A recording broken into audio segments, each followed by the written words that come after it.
Nah, barakallahu fikum. Ya, ini berkaitan dengan materi tadi ya. Persatuan dan perselisihan di kalangan ahlu sunnah wal jamaah bahkan ya.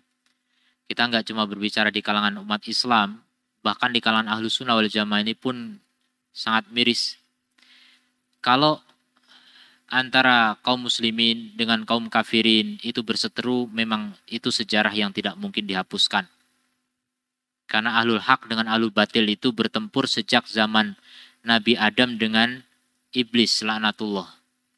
Dan itu permusuhan yang berkesinambungan ya, itu namanya perseteruan bebuyutan ya, memang dari dulu, dari buyut kita yang paling tinggi bahkan. Yang namanya ahlul hak dengan ahlul batil tidak akan pernah berhenti peperangan mereka sampai mereka berpisah, yang satu ke surga, yang satu ke neraka. Begitu terus. Kemudian di kalangan tubuh umat Islam sendiri pun demikian. Nabi pun sudah menggambarkan bahwasanya umat Islam terpecah belah menjadi 73 golongan. Angka ini juga bukan angka tepat dalam arti memang cuma segitu. Tapi orang Arab biasa mengungkapkan angka yang besar itu dengan kata 70. Ya, sebagian ulama berpendapat demikian. Kalaupun seandainya betul 73, maka 73 ini adalah kelompok yang terbesarnya. Sementara mereka masing-masing punya cabang-cabang yang tidak terhitung lagi. Perpecahan umat Islam sudah terlalu besar dan ini kenyataan yang tidak mungkin dipungkiri kecuali oleh orang yang menutup mata atau pura-pura buta. Jadi setiap umat Islam pasti tahu bagaimana kaum muslimin itu berpecah belah. Perpecahan umat Islam itu bukan karena perbedaan fikih semata. Bukan karena madhab Syafi'i, Hanafi, Hambali, bukan. Kalau Syafi'i, Hambali, Hanafi, Maliki itu semuanya ahlu sunnah wal jamaah. Imamnya semuanya ahlu sunnah wal jamaah. Cuma para pengikut berikutnya ternyata mereka dalam perpecahan. Yang membuat kaum muslimin pecah itu bukan fikih. Tapi apa? Akidah. Dan perbedaan akidah ini perbedaan yang sangat berbahaya. Jadi kalau memang orang itu akidahnya menyimpang dari akidahnya Nabi dan para sahabat, wajib kita waspadai. Ini kewajiban kita dan Nabi yang memerintahkan itu. Jadi jangan kemudian kaum muslimin pokoknya harus bersatu, harus bersatu, harus bersatu. Iya betul, ketika perang melawan orang kafir harus bersatu. Tapi ketika dalam kondisi bukan perang, dalam kondisi hidup biasa seperti ini, maka yang namanya hak harus dipisahkan dengan kebatilan. Allah tidak rela, Rasul tidak rela ketika orang berusaha mencampurkan antara hak dengan batil. Dan itu sudah dijelaskan dalam Quran, dalam hadis banyak sekali. Ya, wala talbisul haqqo bil batil, jangan dicampur antara hak dengan kebatilan, enggak bisa. Umat Islam ini harus bisa membedakan itu, mana hak, mana batil, harus jelas. Hak dan batil itu pemisahnya adalah akidah, bukan fikih ya. Betul, dalam fikih itu ada perbedaan pendapat, ada yang benar, ada yang salah, dan bisa juga dua-duanya benar. Itu majal ijtihadiyah, dibolehkan oleh para ulama untuk berbeda pendapat dalam masalah fikih, yang penting punya dalil. Tapi kalau dalam masalah akidah tidak boleh berbeda pendapat. Siapa yang pendapatnya beda dengan hadis Nabi SAW atau ijma'nya para sahabat, ketahuilah berarti dia dalam perpecahan. Allah sudah tegaskan dalam Al-Quran. Allah mengatakan dalam Al-Quran misalnya, Fa'in amanu bimithli ma amantum bihi faqad ihtadaw. Kalau mereka beriman seperti iman kalian, para sahabat, faqad ihtadaw, berarti mereka mendapatkan hidayah. Wa in tawallau, tapi kalau mereka berpaling dari iman sahabat, fa innamahum fi syiqaq, maka mereka dalam perpecahan. Jadi orang yang tidak mau mengikuti imannya sahabat, nggak mau mengikuti akidahnya sahabat, itulah orang-orang yang membuat perpecahan. Apa kewajiban kita? Diam saja? Biarin aja? Kita jadi orang yang serba baik gitu, pokoknya semuanya baik, digabung semuanya. Semuanya kan Islam, semuanya kan mau masuk surga. Nah itu bukan prinsip Nabi seperti itu, bukan prinsip sahabat begitu. Nabi itu membedakan mana hak, mana batil. Bahkan Quran disebut Al-Furqan. Al-Furqan apa artinya? Pembeda. Pembeda apa? Hak dengan batil. Masa kita mau campur? Ini hak, ini batil, harus kita pisahkan. Gak bisa dicampur, gak boleh. Allah gak rela dengan percampuran itu. Jangan sok bijak gitu. Ada sebagian orang mau sok bijak, mau jadi pahlawan kesiangan. Ya. Bukan saatnya kita untuk kemudian mencampur adukan antara hak dengan batil. Kecuali saya katakan tadi, kalau Islam diserang oleh orang kafir, kita bersatu dengan siapapun kaum muslimin.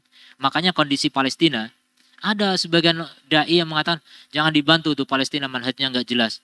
Ya, ini dai yang tidak belajar ya. Ketahuilah itu kaum muslimin melawan siapa? Yahud, orang kafir. Maka kita muslim, Palestina muslim, wajib kita bantu. Entah manhajnya apa, akidahnya seperti apa, yang penting muslim. Kalau sudah berlawanan dengan orang kafir kita bersatu.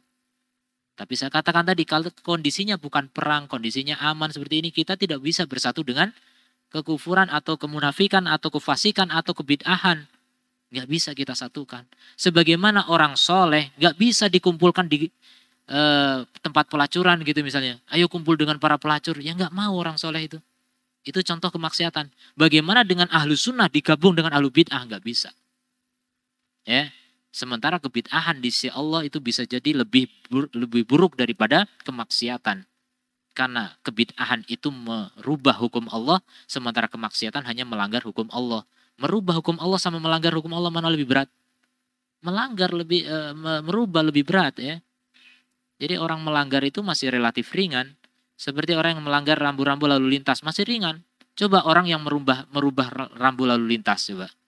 Wah ini lampunya kurang keren nih. Coba dirubah-rubah lampunya. Nanti kecelakaan banyak. Jadi begitu ya, merubah sistem itu lebih buruk daripada melanggar sistem. Secara umum seperti itu dan masih banyak faktor lain yang menyebabkan kebid'ahan itu lebih bahaya daripada kemaksiatan. Jadi jawabannya tadi kalau ada ustadz melarang jangan ngaji ke sana, ya kita perjelas dulu apa alasannya. Apakah hanya alasan fikih? Kalau hanya alasan fikih berarti yang melarang ini kurang tepat. Kalau alasan manhaj, akidah, manhaj itu akidah ya. Dan betul apa yang dikatakan ya kita dengarkan. Kita buktikan dulu. Betul nggak yang dia tuduhkan itu? Jangan-jangan hanya tuduhan palsu. Kan sekarang gampang menuduh. Ya. Tuduhan tanpa bukti banyak hari ini. Ya kita buktikan dulu.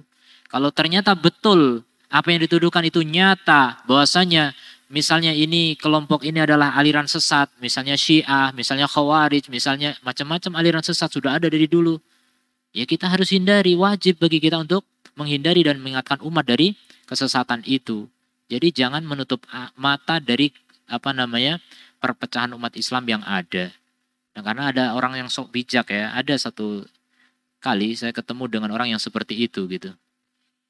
Dan pengurus masjid kebetulan. Jadi bilang, Pak Ustadz, ngajinya jangan keras-keras. Keras-keras bagaimana Pak? Ya pokoknya jangan melarang-melarang yang inilah gitu.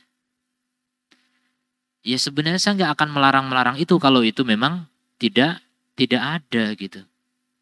Kalau memang itu kebaikan nggak mungkin saya larang gitu. Tapi agama kami mengajarkan, ya Allah dan Rasulullah mengajarkan kepada saya, kepada kita semuanya untuk menyampaikan yang hak, ya amar ma'ruf dan nahi mungkar. Kalau ada yang ma'ruf kita sampaikan, kita ajak semua orang melakukan perkara ma'ruf. Tapi kalau ada mungkar wajib kita cegah. Nah ini kewajiban Rasulullah yang mewajibkan kita. Ya. Jadi kalau kita tidak mengingkari kemungkaran maka kita melanggar hukum Allah Subhanahu Wa Taala. Allah berfirman, Nabi bersabda apa? Man ra'a minkum mungkaran falyughayyirhu biyadi. Siapa di antara kalian melihat kemungkaran maka rubahlah dengan tangannya. Itu kalau punya kekuasaan. Kalau tidak mampu maka dengan lisannya. Saya sebagai dai, saya sebagai guru yang bisa menyampaikan dengan lisan, ya saya sampaikan dengan lisan sesuai dengan kemampuan. Tapi itu pun tetap dengan metode yang tepat, ya dengan cara yang tepat, dengan hikmah dan sebagainya. Ya tidak serampangan, tidak asal nyeplos gitu. Semuanya ada tahapannya, ada metodenya. Kalau seandainya mungkin dalam penyampaian ada hal yang kurang tepat dan sebagainya, ya itu bisa diperbaiki.